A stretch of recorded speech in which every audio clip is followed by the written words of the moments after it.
Hello students, good afternoon and welcome my science period. Last period हमने इसको start किया था air, water and weather. Okay, और ये सभी मैंने आपको एक्सप्लेन किया है। उसके बाद मैंने आपको सीजन्स के बारे में बताया था कि सीजन्स किस तरीके से क्रिएट होते हैं। ओके, उसके लिए सन जो होता है वो बहुत इंपॉर्टेंट होता है। इसी की वजह से ये मौसम जो होते हैं ये बदलते रहते हैं। ओके, उसके बाद आज हम देखने वाले the sun causes winds to blow, यानी सूरज के प्रकोप से हवा किस तरीके से ब्लो होती है वो हम यहाँ पे देखने वाले हैं। तो ध्यान से आपको वीडियो को देखना है, सुनना है और समझना है। ओके, अभी यहाँ पे देखिए, the movement of the wind is affected by the heat of the sun. Okay, मतलब सूरज की जो गर्मी होती है उसकी वजह से विंड्स जो होती है, हवा जो होती है, ये अफेक्टेड होती है, प्रभावित होती है। Okay, the movement of the wind is affected by the heat of the sun, यानी सूरज की जो गर्मी होती है, सूरज की गर्मी से हवा जो होती है ये हवा प्रभावित होती है। ओके, ये बात आपको ध्यान में रखनी है कि सूरज की गर्मी से हवा जो होती है ये हवा प्रभावित होती है। Okay, the movement of the wind, मतलब हवा की जो मूवमेंट है ये किसकी वजह से प्रभावित होती है? ये सन की वजह से, यानी सन की जो गर्मी है, सन की जो ऊर्जा है। ओके, यानी सूरज की जो हीट होती है, सूरज की जो गर्मी होती है, उसी की वजह से हवा जो होती है ये हवा प्रभावित होती है। The heat of the sun heats of the air. अभी ध्यान से देखिए, the heat of the sun यानी सूरज की गर्मी है, सूरज की गर्मी से क्या होती है? हीट्स ऑफ द एयर, यानी हवा जो होती है ये हवा हीट होती है, ये हवा गर्म होती है। Okay, after heating air becomes lighter and rises up, मतलब हवा एक बार हीट हो गई है। ओके, हवा गर्म हो गई है, हवा गर्म होने के बाद क्या होता है? आफ्टर हीटिंग, हवा गर्म होने के बाद क्या होता है? Air becomes lighter and rises up, मतलब वो हवा, जो हवा गर्म हो गई है वो हवा लाइटर होती है, हल्की होती है और वो ऊपर की तरफ उठती है। ओके, मतलब ज़मीन, अभी ये जो ज़मीन लेवल है, इस ज़मीन लेवल के ऊपर जो हवा बह रही है, सूरज की रोशनी से क्या होगा कि सूरज की गर्मी जो है उस हवा को प्रभावित कर देगी, और ये हवा जब हीट होगी, जब ये गर्म होगी, तो गर्म होने के बाद क्या होता है कि ये हवा लाइटर होती है, हल्की होती है, और हल्की होने के बाद ये ऊपर की तरफ उठती है। ओके, ये हवा ऊपर की तरफ उठती है जिसे हम ऊर्ध्वगामी कहते हैं। ओके, ऊपर जो हवा जा रही है उसे हम ऊर्ध्वगामी हवा कहते हैं। Okay, so rises up. The cool air, अभी ठंडी हवा के बारे में बात करेंगे। Okay, the cool air which is heavier, मतलब ठंडी हवा जो होती है ये ठंडी हवा गर्म हवा से हेवी होती है, हेवियर होती है।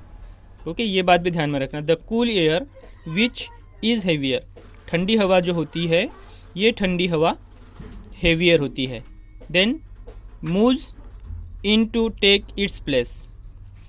ओके, अभी क्या होगा कि ये जो कूल हवा है, ये ठंडी हवा जो है, अभी हमने क्या देखा है कि हवा जब गर्म होती है तो हवा गर्म होने के बाद ये ऊपर की तरफ उठेगी, तो ऊपर की तरफ ये जब हवा जा रही है जिसे हम ऊर्ध्वगामी कह रहे हैं, तो ऊपर की तरफ जाने के बाद देखिए कि वहाँ से हवा निकल गई है, गर्म हवा निकल गई, तो वो जगह खाली हो गई है। ओके, तो उस जगह को फिल करने के लिए ये जो कूल एयर है, ठंडी हवा जो होती है, ये ठंडी हवा उसकी जगह पे लेती है। So moves in to take its place, ये अपनी जगह लेती है। मतलब सबसे पहले जो गर्म हवा थी, गर्म हवा ये ऊपर की तरफ उठी है, ऊपर की तरफ उठने के बाद वो जगह जब खाली होगी तो वहाँ पे ठंडी हवा जो होती है, द कूल एयर जो होते हैं, वो अपनी जगह ले लेते हैं। ये बात ध्यान में रखना। Okay, moves in to take its place. This upward air current is not called the wind, this upward air current is not called the wind. अभी यहाँ पे देखिए कि दिस अपवर्ड एयर कौन सी है? हीट एयर, मतलब जो हवा गर्म हो गई है वो हीट एयर है। ओके, तो ये हवा क्या होगा?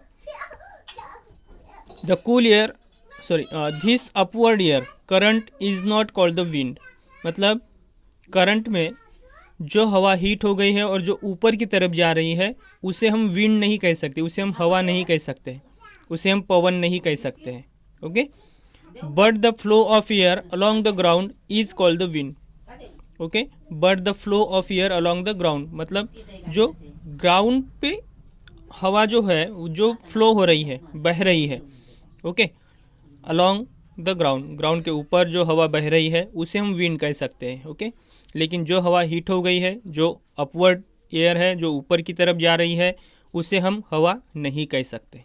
ओके, इसे हवा नहीं कह सकते हैं। But the flow of air along the ground, ground के ऊपर जो हवा बह रही है, so is called the wind, उसे हम हवा कह सकते हैं। The wind moves from places of high pressure to places of low pressure.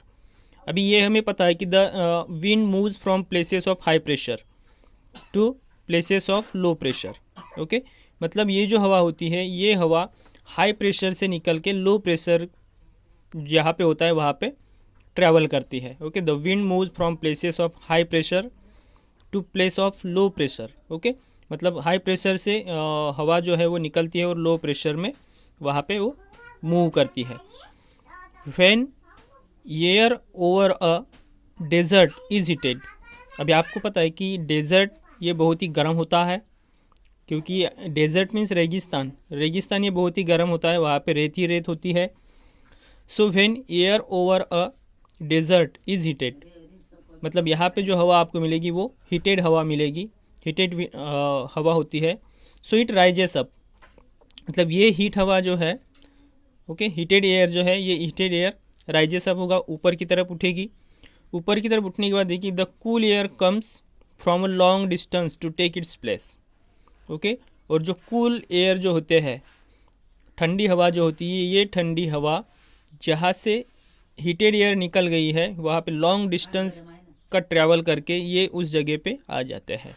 Okay, from a long distance to take its place, मतलब गर्म हवा जैसे ही ऊपर की तरफ उठेगी तो उसकी जगह पे ठंडी हवा उसकी जगह ले लेती है। Okay, when this cool air moves over the hot desert. Okay, when this cool air moves over the hot desert it also becomes warm and rises up.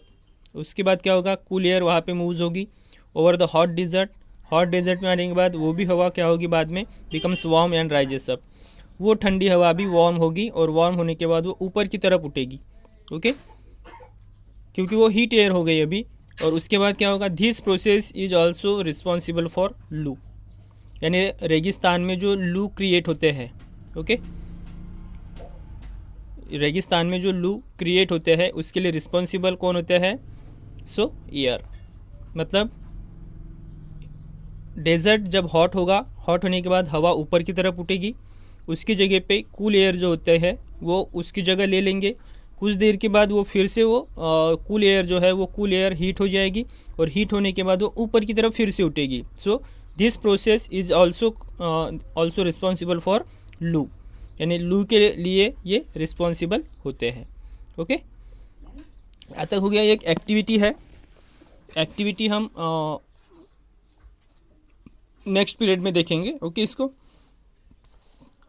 इसके पहले हम सी एंड लैंड ब्रिजेस यहाँ पे देखने वाले हैं। ओके, अभी सी और लैंड ब्रिजेस क्या होते हैं। ओके, अभी यहाँ पे देखिए, ड्यूरिंग द डे, अगर दिन की हम बात करते हैं, during the day the land near the sea gets heated faster than the sea. अभी लैंड और सी की अगर हम बात करते हैं ड्यूरिंग द डे, ओके, दिन की बात कर रहे हैं हम। ओके, ड्यूरिंग द डे, दिन की अगर बात करते हैं तो the land near the sea gets heated faster than the sea, यानी समंदर और ज़मीन इनकी अगर हम बात करते हैं तो समंदर से ज़मीन जो होती है वो जल्दी हीट होती है। ओके, मैंने आपको पहले भी बताया कि समुंदर के ऊपर की हवा जो होती है और ज़मीन के ऊपर की जो हवा होती है, तो ज़मीन के ऊपर की हवा ये जल्दी हीट होती है। ओके, वैसे ही the land near the sea gets heated faster than the sea, यानी समुंदर से ज़मीन जो होती है वो जल्दी हीट होती है। Okay, heated faster than the sea. The air above the land also heats up. Okay, the air above the land, यानी ज़मीन के ऊपर की जो हवा है ये जल्दी हीट होती है, heats up. Okay, it becomes lighter and rises up, it becomes lighter and rises up. मैंने आपको वहाँ the sun causes winds to blow में भी बताया कि हवा हीट होने के बाद ये लाइटर होती है, हल्की होती है और ये ऊपर की तरफ उठती है। ओके, ये ऊपर की तरफ उठती है। The sea water is cooler, और समंदर का जो पानी होता है वो कूल होता है। ओके, ठंडा होता है। The sea water is cooler. Okay, the sea water is cooler, so the air above it also becomes cool. इसीलिए समुंदर के ऊपर की जो हवा होती है ये कूल होती है, ये ठंडी होती है। Okay, this cool air rushes towards the land to take the place of the warm air which has risen up, this is called sea breeze. अभी क्या होगा यहाँ पे देखिए, लैंड ब्रिज किस तरीके से होता है, तो वार्म एयर कवर सी राइजेस। ओके, ये सी है, यहाँ पे जैसे बताया गया है कि the sea water is cooler, so the air above it also becomes cool. Okay, this cool air rushes towards the land and to take the place of the warm air which has risen up, this is called sea bridge.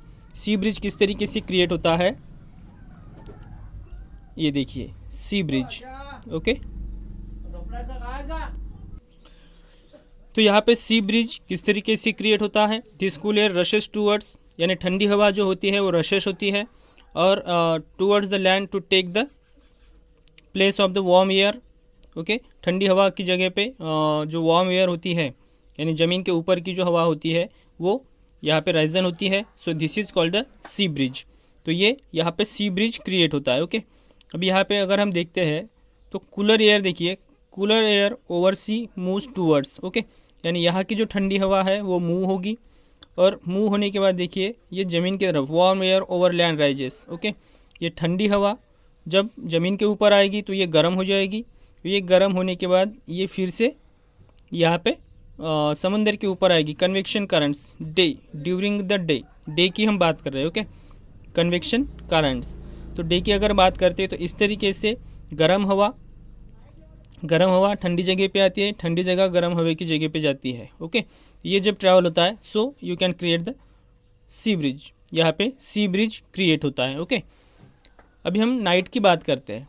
So at night the land cools down faster than the sea. Night की अगर बात करते हैं, रात की अगर बात करते हैं, द लैंड कूल्स डाउन, तो लैंड जो होता है, ज़मीन जो होती है वो समंदर से जल्दी ठंडी होती है। Faster than the sea, cools down faster than the sea. Okay, so the sea is warmer than the land.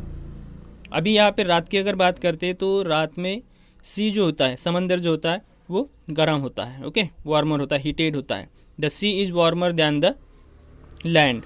The hot air above the sea rises up, the hot air above the sea rises up, यानी समंदर के ऊपर की जो गर्म हवा है, रात की बात कर रहे हैं। ओके, तो समंदर के ऊपर की जो हवा है ये बहुत गर्म होती है, हॉट होती है। गर्म होने के बाद the cooler air from the land blows towards the sea to take its place. मतलब यहाँ की हवा, अभी यहाँ पे देखिए ये यहाँ जो है ये इस तरीके से एरो है, और यहाँ से समंदर की हवा जो है वो ज़मीन की तरफ, cooler air over land moves towards sea. Okay, तो ये इस तरीके से यहाँ पे ट्रैवल करेगी। The cooler air from the land blows towards the sea to take its place, it is called a land breeze. Okay, यानी इसके अपोजिट डायरेक्शन आप ध्यान में रखना। ओके, जो सी ब्रिज है, सी ब्रिज में क्या होता है कि वार्मर एयर जो होती है, लैंड की जो हवा होती है, ये इधर समंदर की तरफ आती है। ओके, और यहाँ पे उसके अपोजिट डायरेक्शन में आपको जाना है। The air currents are set up and the temperature of places near the sea shore, यानी समंदर का जो किनारा होता है। ओके, सी शोर remains almost the same through out the year. Okay, यानी इस तरीके से यहाँ पे लैंड ब्रिज क्रिएट होता है। ये बात ध्यान में रखना, दिन और रात। ओके, एक दूसरे के अपोजिट ये वर्क करते हैं, ये बात आपको ध्यान में रखनी है। तो आज हम आज मैंने आपको बताया the sun causes winds to blow and sea and land breezes. Okay, तो ये आपको अच्छे से इसको पहले रीड करना है। ओके, रीड करना है, इसको समझना है, वीडियो को देखना है। अगर नहीं समझ में आता है तो रिपीट एक बार फिर से आपको इस वीडियो को देखना है कि जिससे आपको बेटर अंडरस्टैंडिंग होगी। ओके, तो आज हम रुकेंगे यहीं पे। Goodbye, take care.